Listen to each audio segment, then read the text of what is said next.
Hi, everyone. Welcome to the first in our series for the 2021 academic year, our webinar series from UCGIS. My name is Diana Sinton. I'm Executive Director of UCGIS, and I'm happy that you could join us here today for this session.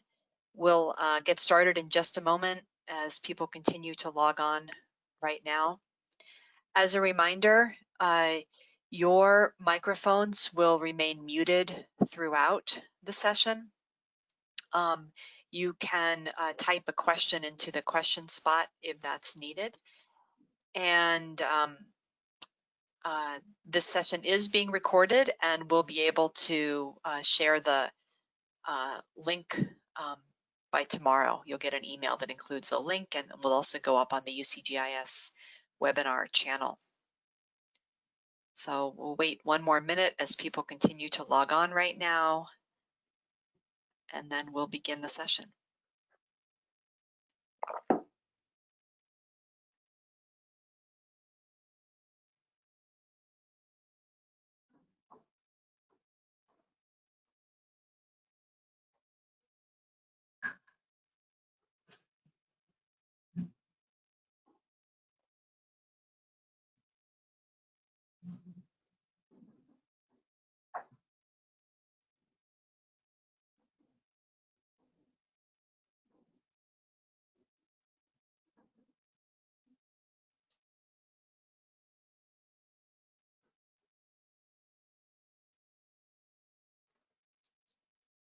All right, we'll get started.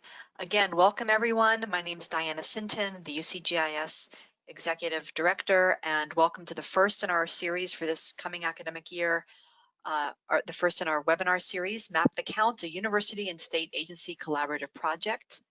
I'm very happy to be able to share this activity that's being done by our colleagues at the University of Illinois at Chicago, Dr. Moira Zellner and Dean Massey. As a reminder, again, your microphones will remain muted throughout the session. Please, if you have any questions, our presenters do have time for question and answer at the end of this. So please feel free to type a question out into the questions space on your interface, and we'll make sure that we have time for those towards the end. At this point, I would like to turn it over to our presenters. And Dean, I'm going to pass you the baton.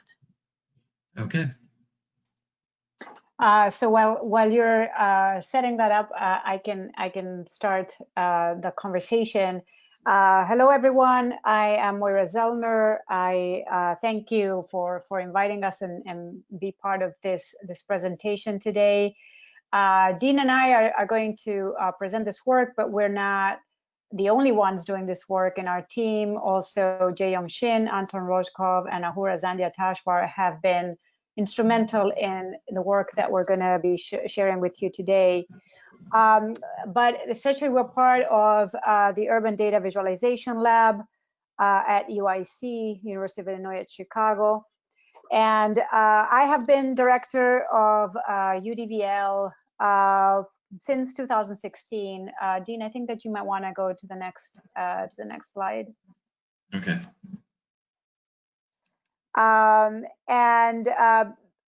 We are housed in the Urban Planning Policy Program in the College of Urban Planning and Public Affairs at UIC, and we are the in-house lab that supports faculty, students, and the broader community with their spatial analysis and visualization needs. So we do support communities in the Chicago region and beyond with any kind of spatial modeling or data visualization, and mostly focusing on supporting really being able to derive meaningful stories from spatial data and different kinds of data, and ultimately to support action and really affecting change.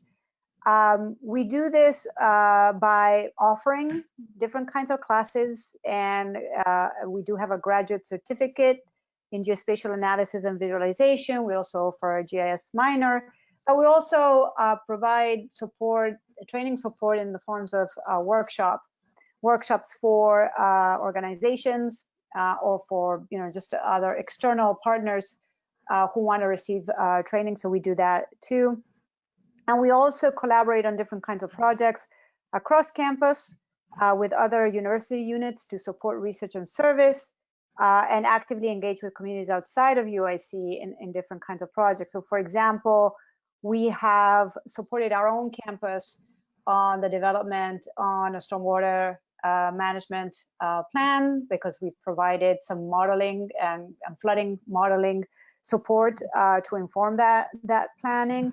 Part of the project that we will share today is another example of that. We've also supported projects like, for example, the Folded Map project, if you've heard about it, by Tonika Johnson, and other kinds of organizations in the region, and both like in more formal kind of research, but also different kinds of applications and support for other kinds of goals besides research, like consulting, service, art, architecture, etc.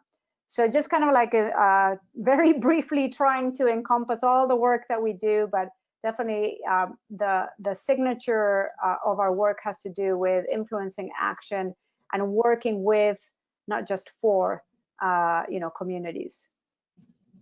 So if you want to go ahead, Dean. Okay. So what we wanted to do for today, to share specifically about the census project as one example of a collaboration with the Illinois Department of Human Services, is we want to show like the different kinds of techniques that we developed for this project, and a little bit of a background of the story about this. So only last year, it really has been a whirlwind, but we only were approached only 1 year ago by the Illinois Department of Human Services, because the current administration decided to heavily invest in census outreach for the 2020 census. And the reason for that is that we really run the risk. I mean, we know for a fact that we'll probably be losing representation in Congress given changes in population. And it really became critical to count as many people as possible. And apparently in the last census, the response rates weren't terribly high. And so there really was a very significant investment in the outreach for this census this year. And so our work, when IDHS reached out to us, they really had a clear vision of what they wanted. And it was, really harnessing the power of data and data visualization to support and coordinate that outreach program.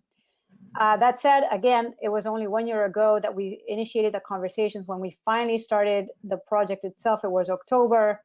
And then when really things got going, it was about December. So in a very short period of time, we really developed a lot of different kinds of tools to guide the whole process, using different forms of data, generating new data, and then visualizing data in different ways to support the ongoing outreach program. So what we're going to show you is like essentially 3 kinds of tools. I'll work on, or I'll show you more like the projections, and then tell you a little bit about the reporting platform that we developed in collaboration with an external partner. And then Dean is going to showcase the mapping portal that we also developed. So you can go ahead, Dean. Okay, so essentially what we were starting with was a projection by the US Census Bureau called the Response Outreach Area Mapper, or ROAM model, which you see on the left. This model essentially projects what the response rates are expected to be. But this model, understandably, it's done by a federal agency, and so it uses a whole bunch of variables at the national level, and it's the same model applied to all the states. And while it probably, represents more or less some of the structural variation that you would expect in our state, we really also knew that it could not possibly reflect the internal heterogeneities that we know exist in Illinois. And so what we set out to do was create our own projections of what the response rates would be. given the changing sociodemographic characteristics, which also we were considering that the role model does not consider. But in the last 10 years, things have changed dramatically in the state. And then also there are differences within the state, as well as the temporal, there are spatial variations. And so Chicago is not going to be the same way as, you know, the rural areas. And so the response rates or the characteristics that drive response rates in Chicago are just not going to be the same ones as in rural Illinois, or even like in the suburban or collar counties of Chicago, or in urban areas across the state. And so what we did is we created our own projection testing for these differences. And what we see here, and I'll get into the details of what the differences are, but you already see here that what we call the MTC model, or the map the count model that we created, gives a slightly different picture than the row model does. And so in particular, the row model overestimates the response rates that we would be expecting in rural areas. And our model, the MTC model, says like, no, the darker shades show lower response rates. And there you can see like overall darker areas showing low response rates in rural areas of the state. So that is like just to give you an example of some of the differences that we started to notice. But in general, the row model seemed to overestimate what the response rates for the state would be. So now getting into like how we came up with this model. So if you go to the next slide, Dean. So what we tested for, we just intuitively knew that there were geographic differences, but we actually tested for them to see if they were significantly different. And we sliced these geographic areas in different ways, but these 5 were the ones that ended up being significantly different. And so city of Chicago, Chicago suburbs, urban areas outside of Chicago, urban clusters and rural areas, they're all distinctly different from each other in the ways that the factors affect response rates and the importance of each one of these factors, which is also something that we considered. The row model does not consider that, and there were other models that existed too that gave the same weights to different variables, and we just knew that that was not necessarily the case. And so what you see here in bold in the first row is the variables that are consistent drivers of low response rates in these geographies, but they are located in different levels of importance in these different geographies. But we do see that the percentage of vacant units and the percentage of people without a high school degree or unemployment are definitely across the board important factors that affect response rate. But again, not all of them in all places and not in the same importance. But what we also wanted to test was like, okay, so what are some of the variables that are unique to some of these geographies? And so it was interesting to see that foreign born is important in urban areas outside of Chicago. It's important in urban clusters, which are also outside of Chicago. But they're not important, and they're actually important in Chicago suburbs, but they're not important in Chicago.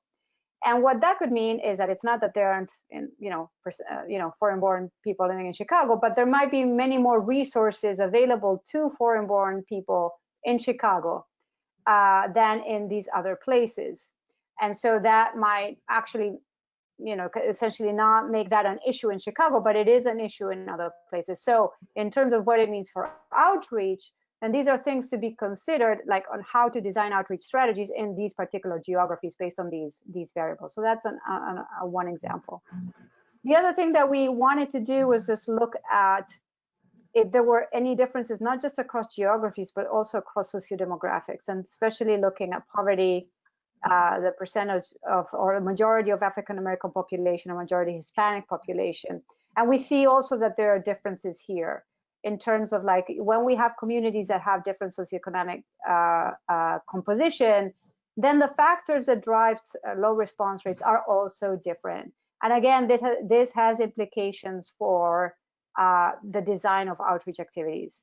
So the way that we did this projection is not just about providing a map and saying, oh, you can expect low response rates here, but it's really with an explanation of why that is, what are the factors driving that, and what are things then to consider to inform outreach. And that is the information then that is provided to the regional intermediaries and their subgrantees to go and design their plans for outreach.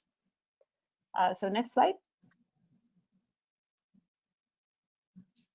So another thing that we did is we partnered with a wonderful team player called a firm called Aldentio, and they've helped us develop this.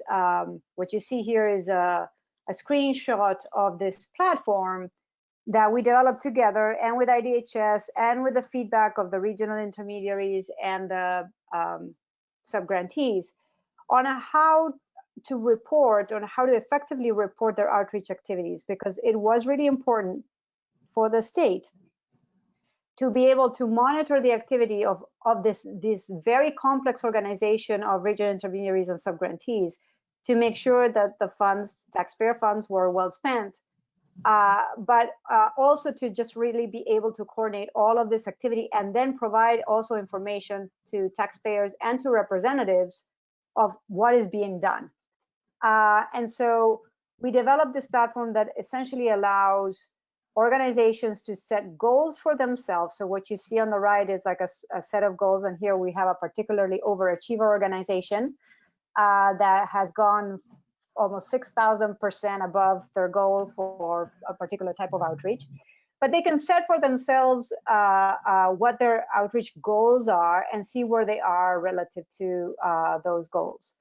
What this also allows is kind of like, if we just leave the joke aside, is like, well, are they really setting realistic goals, or should they restate their goals or adjust them? And that's something that, again, IDHS, when they see this information, they can have a conversation with that particular organization, say, well, this is great, but maybe you should do something about these goals, or focus on the goals where you are 0, you should do more, etc.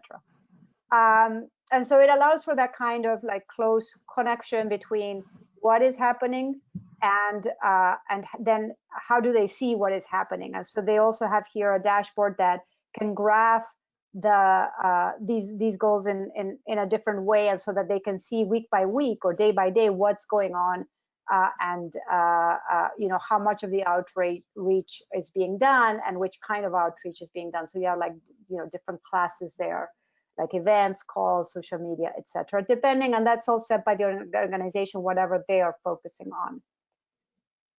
I think we can go to the next one, Dean.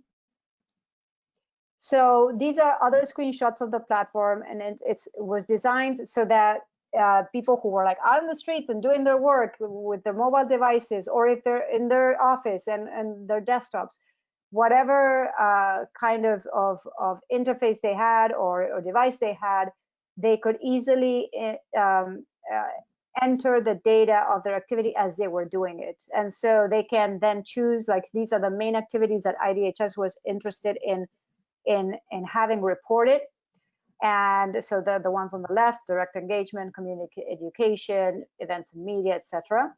And then once the user of the organization is entering, say, direct engagement, then you go to this other screen, which you see on the right, and you start entering things like the date, and then what is important to us, the location, and giving all of the details of the location, so that then we can use that data to map the activities and by whom those activities are being conducted. So if you can go to the next. Okay, and so what that does is that as users enter the information, they submit their activity trackers, they submit the reports, and then all of this is mediated or moderated by an admin person who gets the notification that there's an activity tracker to be approved. There can be an approval process by their administrator of their organization. And then the platform just aggregates all of the data and puts it all together in a format that can be officially reported to IDHS. So it serves that purpose of really aggregating and organizing the data in the format that IDHS requires, so that they can submit their official reports. But it can also add other kinds of results as well. that are not part of the formal reporting, but it allows them to see and be able to describe in more detail the kind of work that they've been doing. And again, this is all what goes then into the mapping that Dean will show you later. Next one. So Dean, you can take it from here. Yeah. So I'm going to switch over to the website. So we actually, oops, where is it? Okay, yeah, so we have a lot of information on our website that can help support the tools that we were just showed, but the important thing now is the mapping. So I'm just going to navigate there. And so we have different kinds of maps for different audiences, so different set for elected officials and different set for the regional intermediaries and subrecipients. I'm going to go to the regional intermediaries page. And so we have some information about how the state's doing doing overall in response rates, and it's doing seventh. It has the seventh highest response rate in the country right now, which is quite good. And just to mention that since the census period started, Illinois has remained within the top 10 states in terms of response rates. So we have some information about how the projections were created and how they can be used. But then down below that, we have the different kinds of maps. And you're welcome to go to the site after this presentation and explore these maps more. So we have each of those different geographical maps. So like the rural areas, city, Chicago, suburbs that Moira outlined. And we have a statewide map that shows overall, like all those maps combined, what's happening. And then we also have a series of other maps we'll get to later, which shows different points in time, like weekly snapshots of the kinds of activities that are taking place and the response rates for tracks. So let's just go to one of these tracks for now. So let's say that you're working in a rural area. So you would click on view the map. And at the top of the screen while it loads, I'll just point out some of these things here. So these are the listed factors that Moira talked about before that contribute to low responses in rural areas. And every map would have different information here at the top. And you can also see that same information. You can click on a tract. I'll do that first. And then there it'll show you the factors that are important for that area. I'm going to zoom in a little bit just so we can see more of a closer view on these tracks, or go a little bit further. So I'm just going to zoom in maybe just 2 or 3 times and recenter a little. Once more. So these tracks in downstate Illinois, they can be quite large. Like some of these are the size of counties, and that's, yeah, much larger than like these more suburban areas. And first of all, if you want to see the overall rate, you can just click on a tract and pop-up window will show you the rate. So here, this rate is, response rate is 68% for this tract. The tracts are colored with higher response rates to be lighter in color and lower response rates to be darker. So here, this tract is 45%. So there's a lot of difference, but the overall rate is not necessarily the best measure of how a tract is doing. So I'm going to scroll down this list. We have lots of different layers here, different kinds of boundaries you might want to look at. We also have the map, the activities mapped. I'll go into that a little bit more in a minute. And so we have a layer that's showing the overall response rate by tract. I'm going to deselect that, turn on this difference map layer. And so this is the actual rate minus the projection.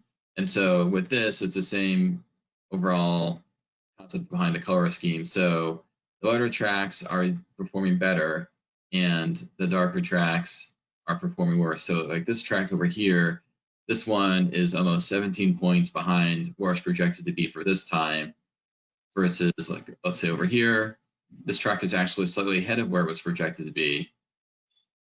And the importance of this, again, is to use the projections rather than response rates from 2010 or the Rome model, which is really not a very good projection for our state, and use the projections, the MTC projections that we came up with to guide where efforts should be directed. Because again, a place, as a tract might show a fairly low response rate, but maybe the projection for that tract might still be low. and because of different socio-demographic characteristics. And so it isn't perhaps not worth investing in outreach in an area where you know you're not going to get as much result or impact because it is already projected to be low. And instead, you might have a higher response rate in a tract that might look better if you just look at the response rate, but it actually should be much higher. And if we really need to count on everybody, then we have to make sure that those tracks that are projected to have high response rates really are all like more fully counted. So that's why we created this layer to give a better sense of where to direct outreach efforts. Mm-hmm. And with this too, one other key things we're seeing on this map are the activities that have taken place. So you're seeing these dots. These are the mapped activities. And so if you see a larger donut-like shape, this is where activities have happened at more at a regional scale, so maybe a county level, versus the dots that are just like more distributed. These are more local type of activities. And you can click on one of these two to see what's happened here. So here it was a direct engagement tracker, and it gives some details about who performed the outreach, so the RI and the sub-organization, and then address of where it happened.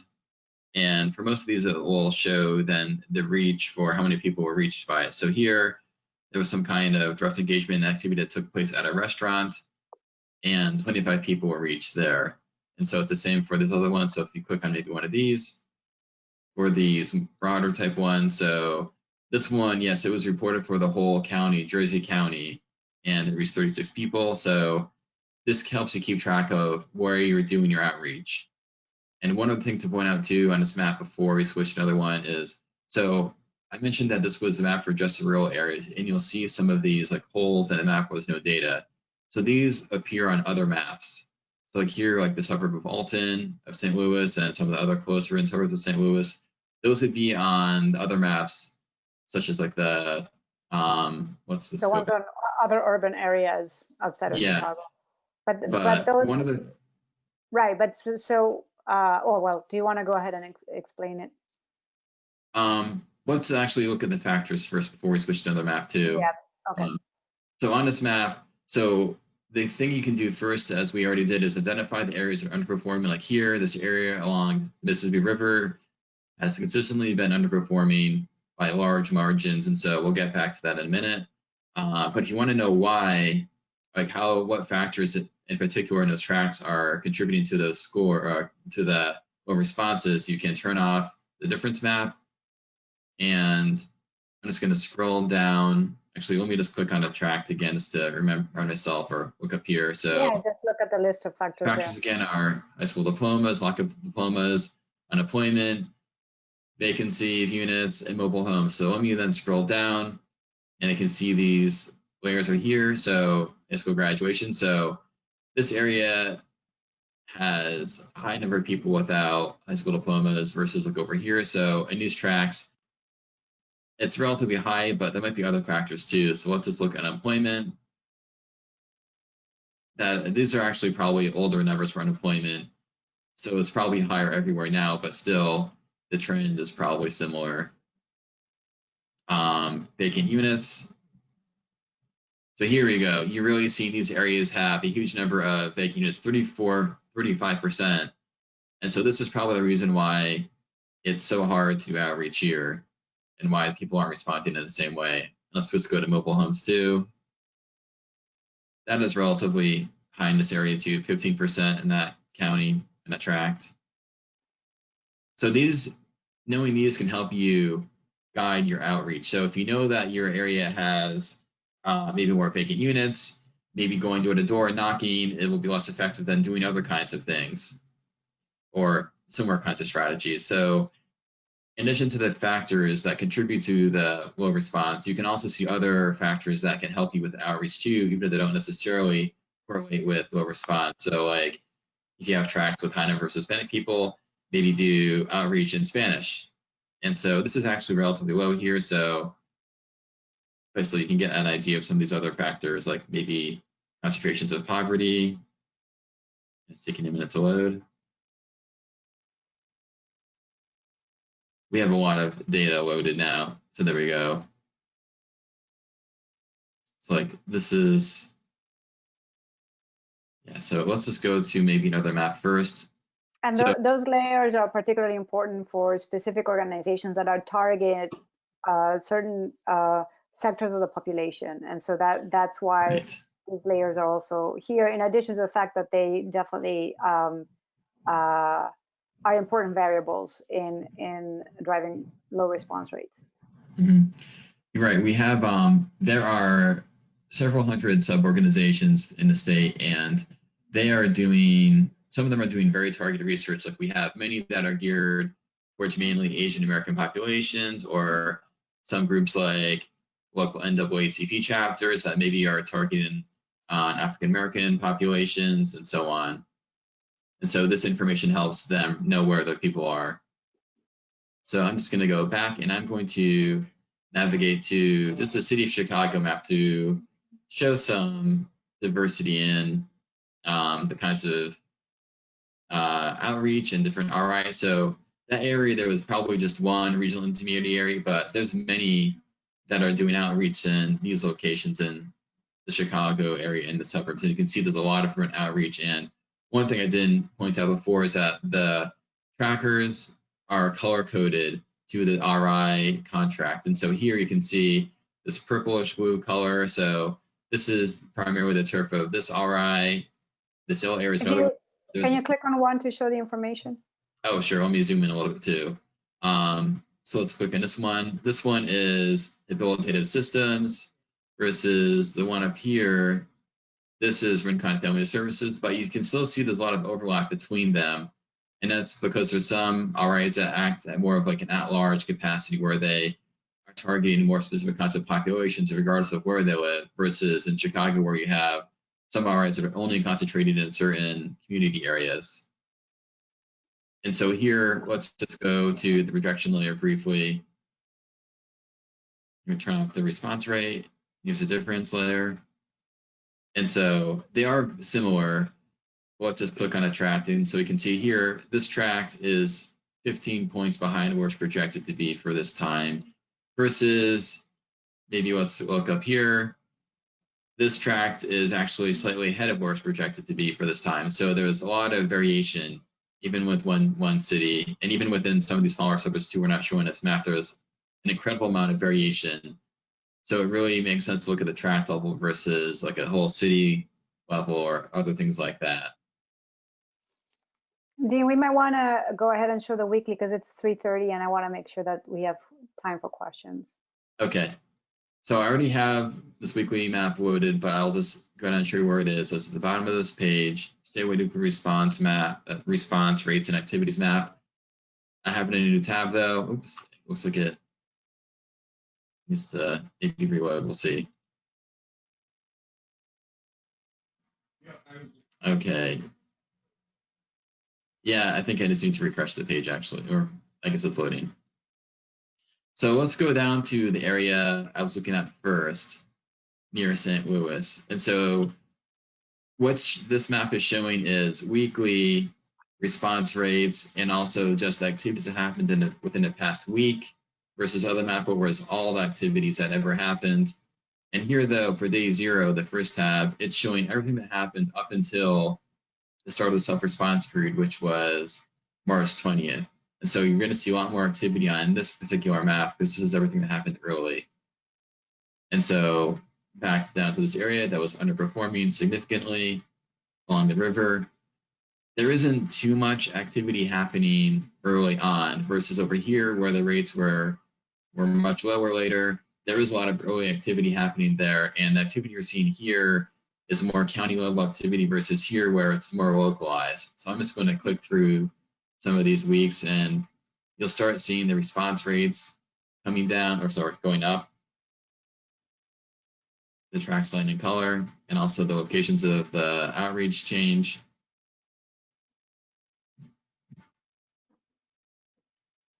And then there's more tabs over here.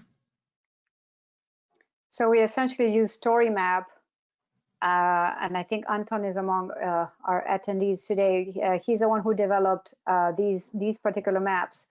But the intent of this was to be able to allow the RIs, the regional intermediaries, and the subgrantees to actually look at the effect of the more direct and immediate effect of their outreach activities. So given the activities that they conducted in a week, did they see an impactful change in the response rates for that week or the following week?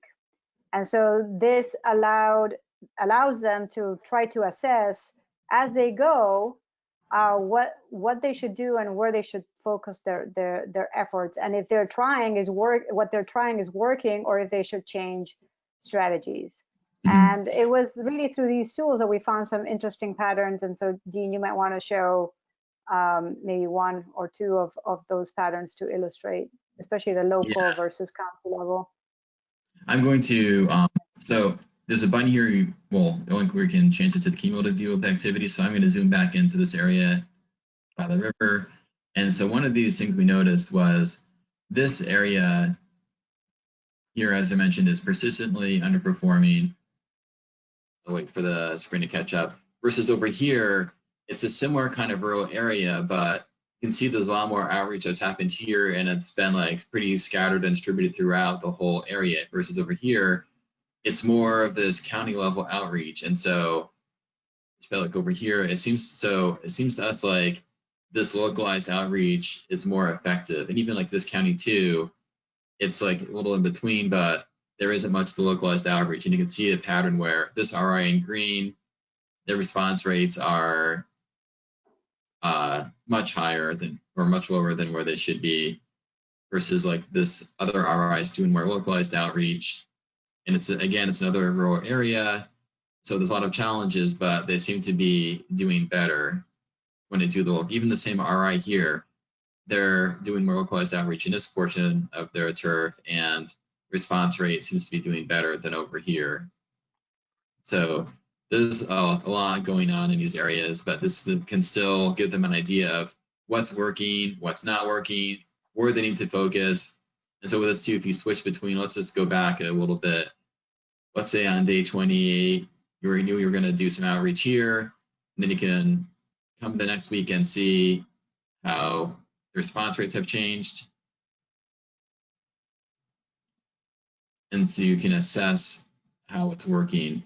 So one thing to note too is not absolutely everything is showing up on this map. And Anton, I'm sure, is much more familiar with this issue though, but a lot of on those forms that Moira was showing you before, people enter their data. The data is only as good as how people enter it. So if people enter it in the locations and formats that aren't really mappable, then we can't show it on this map. It's still recorded, but it's just not going to be part of this data set where we see it and all the other RAs and subs can see what's happening. And so it's less useful then. Would you want to also kind of to wrap up, maybe show the graphs on the right, what they mean, or go back to the other map and show other? Yeah, I can do that. So we have some, for each of these different geographical areas, we have graphs that show the response rates throughout the self-response period. So starting on March 20th, and how the rates have changed over time. And so this red line is rejection based on 2010 and based on the current No, that's based on the MTC projections. So based on our model. And then the blue line represents the actual response rates as they vary over time. And so the pandemic was really starting to hit right at the start. And so the shelter in place order happened right around this time. And so right away, there was a lag. It was much lower than projected. And it went up a lot, but it's taken some time to approach where the projections were still behind, but it varies a lot by area. So here, this is rural areas where still around 5 points behind. In city of Chicago, it's much further behind. There's still a lot of work to do there, versus suburbs where it's nearly there, very nearly there. Mm-hmm. And then urban clusters, it needs a lot of work too. And then urban areas outside of Chicago, this is doing better than the city of Chicago and better than urban clusters, but still needs a lot of work. And so there's a lot of variation across the state. And even within these, there's still a lot of variation. You can see like on these the gray shaded area, this is the distribution of the values. And so there's a whole lot of variation. Mm-hmm. So some areas are maybe higher than where they're projected to be. Some areas are lower, more lower overall, but there's still a lot going on. Mm-hmm. And let's So go. all of these are being updated essentially every day, right? Mhm. I mean, or every week at least. Yeah, every day except for weekends now. At first, they were providing data every day, but now it's during the week. Yeah. Because it's not changing that much from day to day anymore. Right. So So it is 3:40. Is there anything else that you want to share before we go to Q&A, or maybe we can, if there's maybe we anything should go else to we can. Q&A. Yeah. You're welcome to explore these maps more. And so there are, I'd maybe just point out a few features if you do want to explore. You can use these maps to help identify partners. So like there's a little area here, I'm not going to click on it now, but all potential partners. And so if you can zoom into a tract, and then you'll see, if you turn up all these different icons appear that will indicate like areas where there's partners you could work with for census outreach. So whether it's like a church or a doctor's office, things like that. So there's a lot of information on these maps that are designed to help people doing outreach, whether it's knowing where it's already happened, or see the rates in different layers, or see different factors, or in this case, the different partners. And so there's a lot of information here for people using the maps. I think that's where we can go back to some questions. Mm-hmm. Super. Wow, that was really interesting. I've got a couple of questions myself. If anyone from the audience has any questions, please feel free to write something out into your question space on the interface there, and we'll make sure that that we save some time to answer those. I'm wondering, just to clarify, any of the layers that you were showing that themselves are census data, would that have come just from recent American Community Survey? Yes, right. Yeah. Go Let me ahead. go back. So the layers that come from the Census Bureau are the self-response layer. So just this main one. And then other ones are community survey, and some other ones come from other data sets, like partners. Yeah. That where did we get that Yeah, from? that's a data set that we got. Oh gosh, I can't remember what it was, but it's like a listing of like different organizations, like coded by AICS code. These other layers, these are created by the platform. Boundary layers, who got these from various sources, like whether it's a city or counties, or Bureau. Then all these other layers here at the bottom, these are from ACS. Oh, except for maybe like concentrations of poverty, or that was created by Anton. Okay, so layers that would have been identified as ones that would be helpful for the for the users of this platform, those regional intermediaries. The timing of this is so interesting, that you can have those projected models and then try to measure or assess your own efforts on this week-to-week basis. That's it seems like that would be really helpful at times like this, when the timing is so compromised. Yes. I mean, it's so every percentage point that you can gain is significant when there are all these external factors affecting responses. Yes. Yeah, there's so much money at stake too, so every little bit helps. Right. Yeah, and especially with the pandemic, right? And so like seeing what works during a pandemic, Exactly. you know, as opposed to just like, it's challenging, you know, without a pandemic, right? Right. You know? Right. So yeah. And I guess none of those projections would have been adjusted. I mean, how could you adjust for a pandemic? I mean, it's not like nothing like this has happened before. In mid-March, you can't say, we better change these, because no one knew what was going to be happening. But I think that we can safely assume, okay, it's uniformly worse. Yeah. So it's just like, okay, it's just like what we thought. Well, it's even lower than that for everybody, you know. So that's kind of like the basic assumption. Okay. So I had a question, and maybe this one, there's one that's been posed by a gentleman, James Martin. and this might tie into a question I had too. He's wondering if the data visualization lab is aiming to improve the survey responses rates for the non-census surveys, such as, and then there's a number of acronyms: CPS, NCVS, ACS, and other, SOC, SOMA, other smaller surveys. So one of the things that, maybe this is tied into a question that I had, this is such an important and effective and perhaps powerful application that's been developed. Can it be leveraged for additional types of surveys? I guess it could be, right? It's not, this is Absolutely. not just Yes. for the decennial. Absolutely, it could be. And so what we were hoping was to kind of like set a precedent, and for several reasons. So one is, definitely just being able to capitalize on data visualization in different ways to support, the current efforts, but really also as a way to demonstrate how to collect and use data. And again, there's been many challenges along the way in terms of, training people to use the platform effectively, and that's an ongoing challenge. So on one hand, there's a reporting challenge, and the other one is like using these tools challenge. So like really training people to use these tools in the ways that they were designed and that can be most helpful for their work.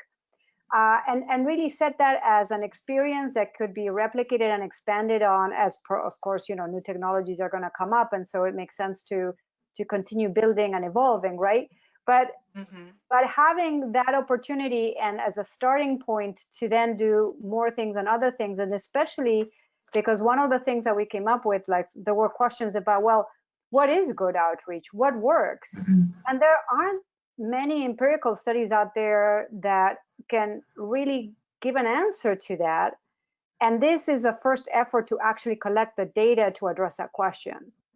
And so one of the things that we really are hoping we are going to get to is being able to assess, okay, how, use the data that is being collected through this platform and through these tools, and say, well, how good was the outreach, and the kinds of outreach that were there, were they impactful, and under what conditions, for which populations?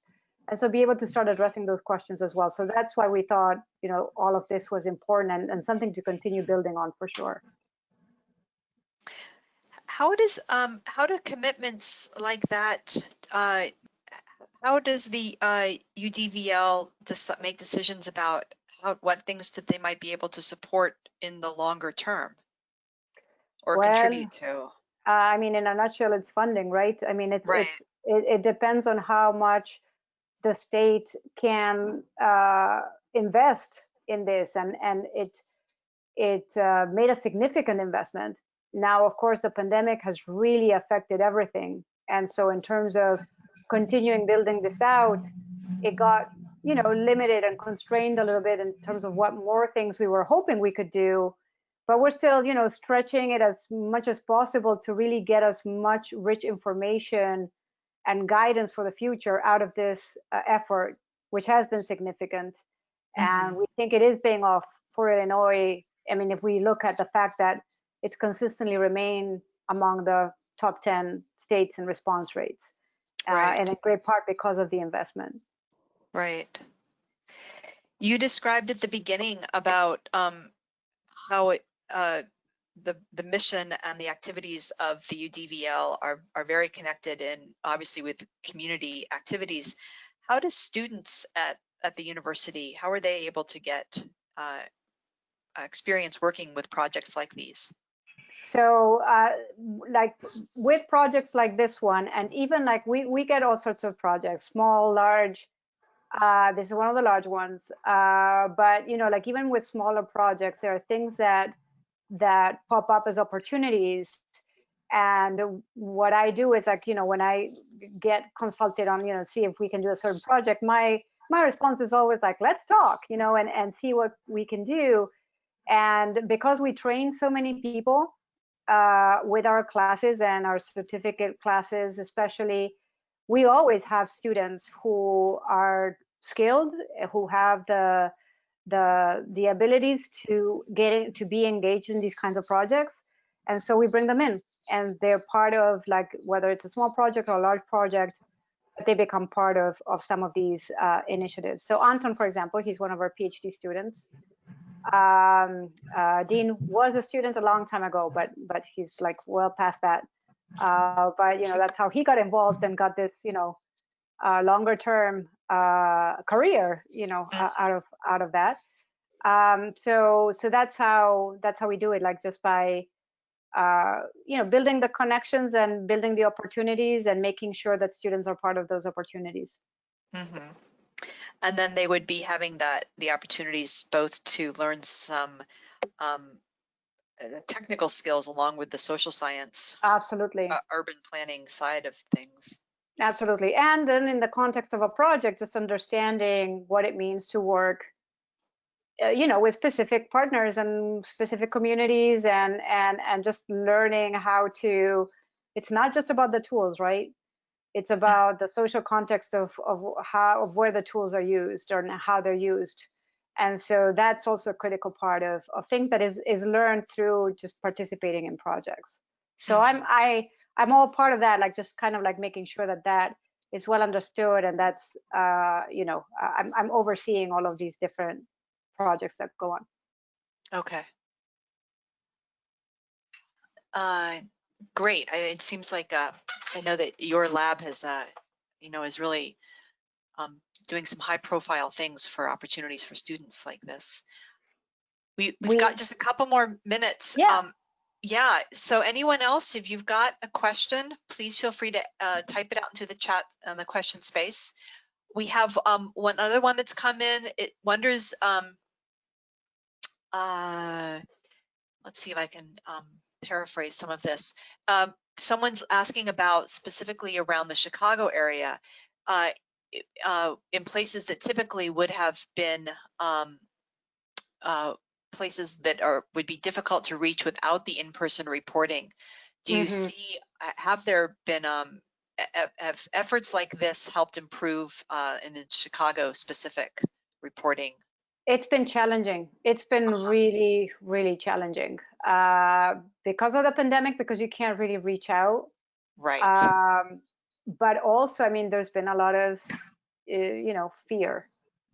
And so certain sectors of the population are very, very reluctant to responding and to participate in the census just out of fear.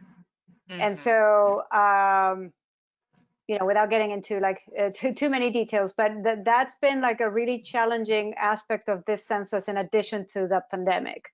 And even if you do reach out, I mean, so there's one aspect of like, well, if you don't want people showing up at your door, thinking of the enumerators that have to come in because you haven't responded, and make sure you respond online. That's the safer thing to do if you don't want anybody, either because they might get you sick or because they're a threat to you, you feel that they're a threat to you, then just respond online. And so that's been one of the kind of like the campaign messages of IDHS in trying to make sure that people do respond. But we consistently hear from some of the RIs, especially working with some sectors of the population, that like, we don't know what else to do. And I'm like, yeah, I hear you. It's really challenging right now. Yep. And the people who, I know there's a sector of the population, those reluctant to respond to the census period are also perhaps not likely to have the wherewithal or the inclination to figure out how to do it online, as relatively straightforward as it is. Yeah. Or they might just even not have access to. Yeah, exactly. That, it's to internet, or to, right. That wherewithal is it's not a trivial thing to just say, jump on the internet and respond to the census. Right, exactly. Yeah. All right. Any final comments from Dean or Moira? Thank you so much for sharing this with us. It's really interesting and so much, it's so much easier to understand the whole thing with the demos from the platform too. So thank you for taking the time for that. We do encourage people though to take a look at the mapptheaccount.org and browse through the tools, like under the maps tab. There are other resources there, but I think that for this particular audience, it might be just more interesting to look at the maps. And like the maps that we also created for the legislators, public officials, and just the general public, which aggregates response rates by, kind of district. And so that, it's a little bit different from the maps that we showed you, because it's meant for a different audience, but we did make presentations to legislators and they wanted to have this information available. And so that's why we created this other set of maps that is essentially aggregates the response rates by type of district. Yeah, that's that, and then just shows like which RIs are working on each district as well. So which like the territories of the service areas of each RI, so that they can see who's working on their district. So it has a little bit of a different user in mind, and so those maps are a little bit different. So, but again, like in general, I encourage people to take a look, and feel free to ask us questions, reach out to us, or give us feedback if you have ideas. We welcome them. So, and thank you again for the opportunity. Oh, you're very welcome. Thank you. Thank you very much. Thank you, audience, for your attention and your questions. Stay tuned to the UCGIS website, where you will be hearing about other webinars coming up soon. Hey, there's a really important one coming up next week. I think it's next week. Yes, next week. Make sure that you learn about the changes coming to the horizontal and vertical datums, our new terrestrial reference framework that's going into effect in 2022. Things are changing in the ways that we map. So make sure you check out that webinar. It's coming up Tuesday, July 28th. Thanks again, everyone, and take care. Be well. Thank you. Take care. Bye. Bye-bye.